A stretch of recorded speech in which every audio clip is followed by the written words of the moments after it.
Right. Well, the first and most important thing when it comes to mediumship, I'm a huge proponent of sort of the development of the whole medium, not just getting information. The medium themselves needs to be a good medium, right?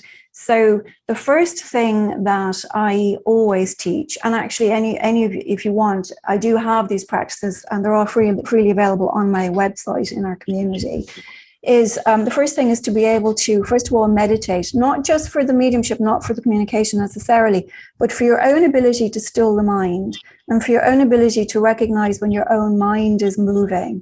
Because a lot of the time with mediums, I notice today, and I've sat in sessions with this, the mediums, the medium who is able to, who understands when their own mind has come in, or when their own mind has moved away from the communicator and is psychically or just analytically offering information.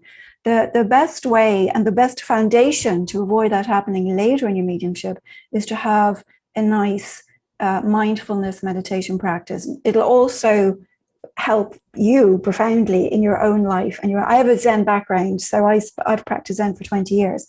So I'm a huge advocate of first sitting for our own well-being in meditation.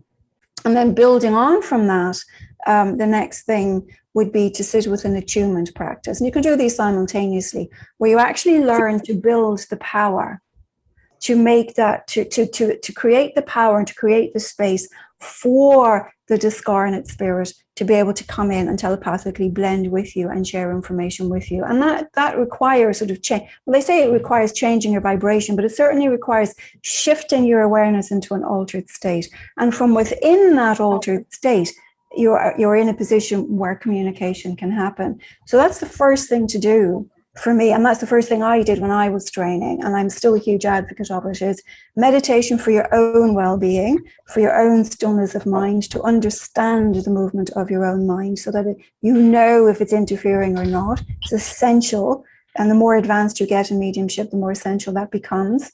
And then also an attunement practice to be able to hold the power. I always find that some of the best mediums are also healers. And it comes from being able to sit within the power and just to be open to receive with that sort of humility and without ego. And I always find that I think the best mediums I've ever come across are also healers.